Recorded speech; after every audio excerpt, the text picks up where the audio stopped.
13 is on your side. Welcome back. She's a local chef, but just recently took part in a food festival in Tampa Bay. She was showing off her skills with collard greens at the Collard Green Festival there. We've got Chef Lakeisha Harris live in studio with this morning. So grateful to have you here, Chef. Thank you for having me. Yes, absolutely. So locally, you're behind Soulfield Restaurant and Catering. First, tell us all about that. In Muskegon, right? It's in Muskegon. We are the original home of the turkey knuckle. I am the queen of the turkey knuckle, as I always say, which is a delicacy you find in Muskegon, Michigan. But one of our top selling side is our collard greens. And so, you know, I'm a part of the American Culinary Federation, received an invitation to go down to Tampa and host for 4 days their Collards After Dark, the Collard Green Festival.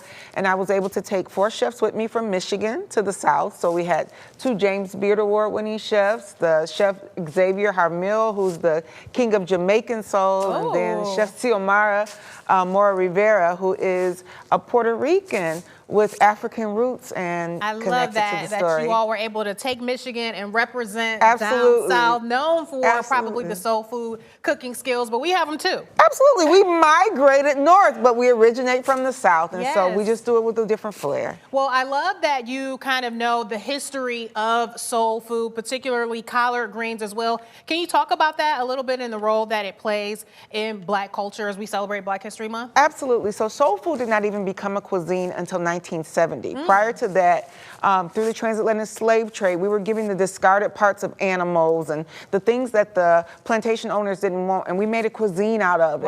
Well, in 1970, the Black Panther movement happens in California, and we say, okay, this is not slop, this is soul food. And I was fortunate enough in 2024 to be the first ever African-American woman to present on soul food at a national culinary convention. And so no one wanted to talk about it, but we have a very approachable cuisine. It's elevating in so many different ways. Vegan soul, elevated soul. You know, we're taking what was once considered something that no one wanted, and we're bringing it to the forefront unapologetically. Yes, I love that. I love that we have someone here locally able to share that rich history and representing us on a national level. I know we have some video of you taking part in that festival in Tampa Bay. Hopefully we can get that playing here shortly. But tell us more about the history behind collard greens specifically. I loved hearing about an hour ago how you were saying there were even medicinal purposes. Absolutely.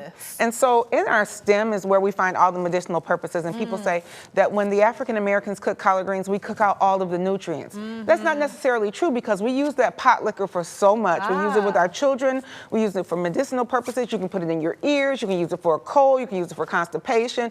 And so we learned how to repurpose the vegetable. It grew in abundance. We didn't have much time to cook for our families because, of course, we're working in the plantations, we're working in the houses.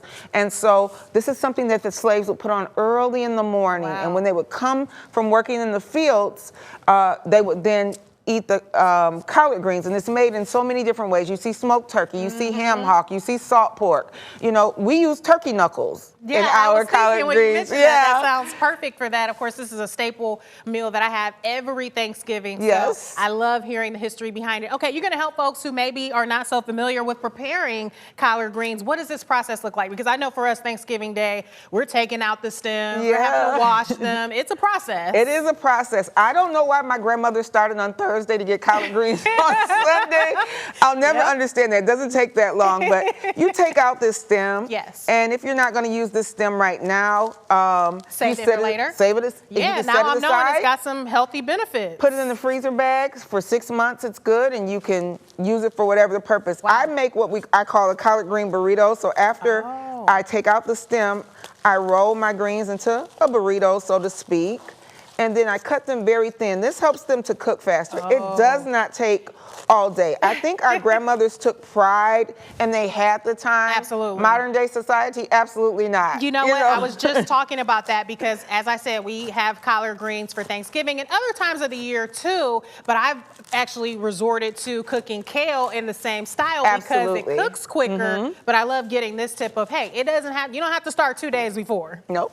If you cut them really small and you julienne them, probably in 2 hours you can have collard greens. And I know somebody's grandmother is freaking out right now. What? But I promise you, it does not take all day. And so soul food is influenced by 3 states from the South, Georgia, Mississippi, and Alabama. Okay. I have a marriage of all of those flavors in my soul food. My grandparents came from Mississippi and Alabama. So you get heat, you get sweet, you get savory, you get that, well, what's that? And so right here I have some red onion, chicken bouillon, and jalapeno. And jalapeno comes from studying abroad and seeing that those peppers used more frequently. And so that's gonna give your collard green some nice flavor. It gives it the kick, baby. Ooh. And it's not too much. And a lot of people say, well, you're not using a measuring cup. How much do I need to use? For me, everything is a tainch. If it's 2 cups, if it's a teaspoon, it's a tablespoon, it's a tainch, because really soul food is a feeling. You gotta taste it as you go, see what's working for you. It's a sensation. You can always add to it, you know. That's what I love about cooking, because I don't use measuring spoons or cups either. No, if there's a measuring cup in my kitchen, something is going very, very wrong. You use your intellect, you feel it, you know, you smell it. And taste along the way. So you kind of have this water going already. Does it need to be boiling, or you just kind of get it a little hot? So technically you want to get it to boiling, and you want to begin to sweat down your vegetable.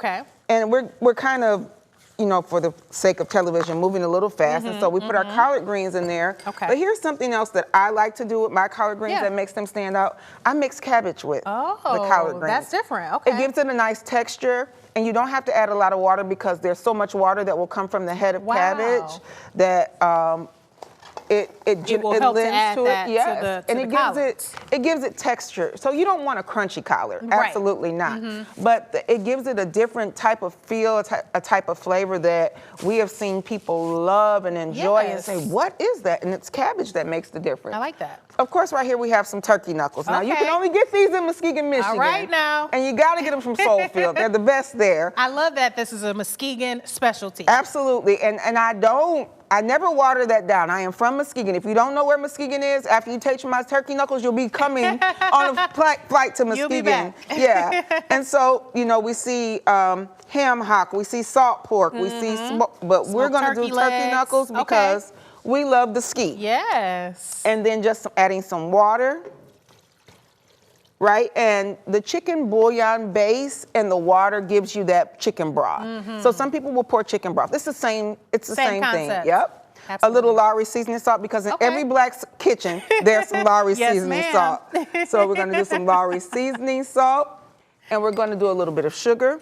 That takes away that bitter taste. Sometimes you have people's collard greens and you have that pungent, bitter taste, and that little bit of sugar, not too much, because you're not making it sweet, helps with that. All right. Apple cider vinegar, absolutely.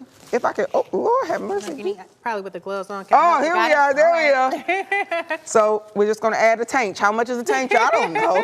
We're gonna add a tank of apple cider vinegar, and then I say this is my little packet of magic. Lipton onion soup mix. I don't know what it does. I don't know what special touch. It is.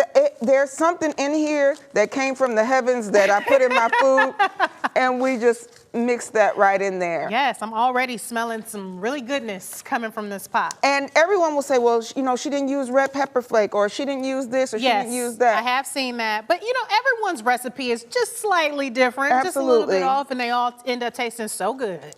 And so someone will say, well, do you cover it? Do you do it uncovered? Yes. You do it your way. You know, I cook my collard greens uncovered. I don't manipulate them. I don't go back. You just let them cook. I just let them do what they do. Wow. I am so honored to get this tutorial from you. Some really great tips, and I love the history. Chef Lakeisha Harris, thank you so much for being here this morning. Thank you for having me. Such a pleasure. We're back right after this.